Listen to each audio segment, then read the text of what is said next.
तो आज मैं फिर हाजिर हूँ आप सभी के बीच। नमस्कार करना मैं भूल गया, आप सभी को नमस्कार।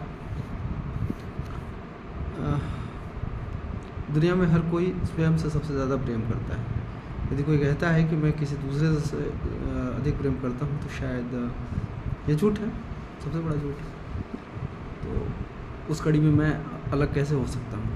मैं भी आत्मरति, जिसको नार्सिसिस्टिक कॉम्प्लेक्स, ये जब आवश्यकता से ज़्यादा हो जाए तो नार्सिसिस्टिक कॉम्प्लेक्स बन जाता है। तो मैं ये तो नहीं कहूँगा कि मैं आत्मरति का शिकार हूँ, लेकिन हाँ, प्रेम तो करता हूँ अपने से। तो हर कोई थोड़ा बहुत जो पढ़ा लिखा है या नहीं भी पढ़ा लिखा है, हर कोई अपनी एक कहानी कहिए या कविता कहिए, अपनी आत्मकथा को, अपने बारे में जिन चीज़ों को वो व्यक्त करना चाहता है उसे कविता या कहानी में कहकर वो अमर हो जाना चाहता है। अमर हो तो नहीं पाता है। तो इसी कड़ी में आज ये कविता है, ये आत्मकथा नुमा है और हर चीज़ इतवृत्त ही नहीं होती। तो इसमें अगल बगल के अनुभव भी हैं और मेरी अपनी मान्यता यह है कि कविता या कहानी किसी का भी अंत यदि एकदम से अनिवार्य नहीं हो, यदि वो कथा का अनिवार्य अंग या कविता का अनिवार्य अंग नहीं बन पाए, तब तक उसका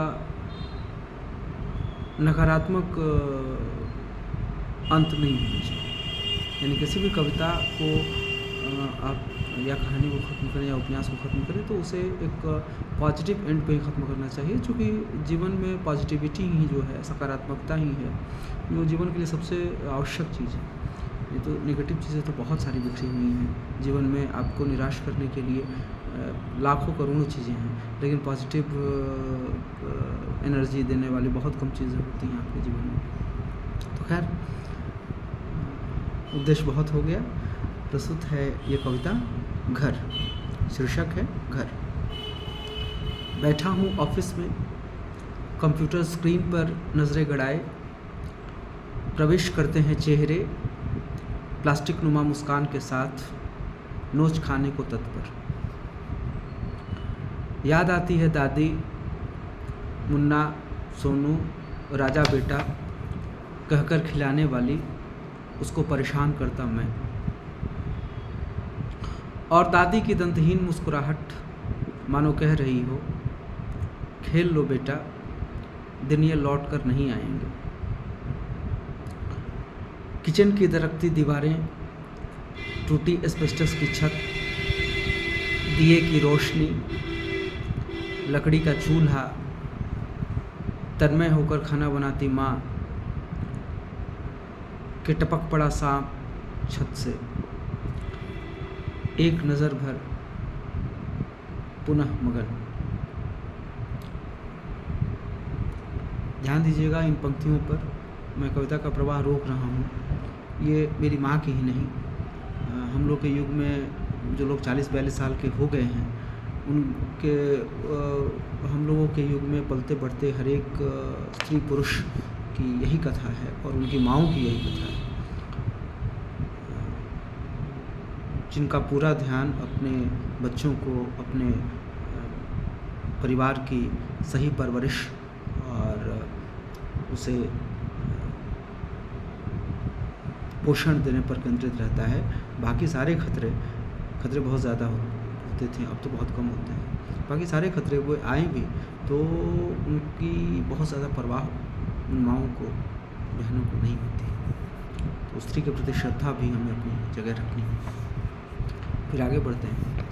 सब जगह घूमकर लौट आए पापा, चेहरे पर निराशा, पूरा घर इंतज़ार में, पैसे आएंगे, रंग खरीदे जाएंगे, अबीर उड़ेगा आंगन में, कपड़े सिलेंगे,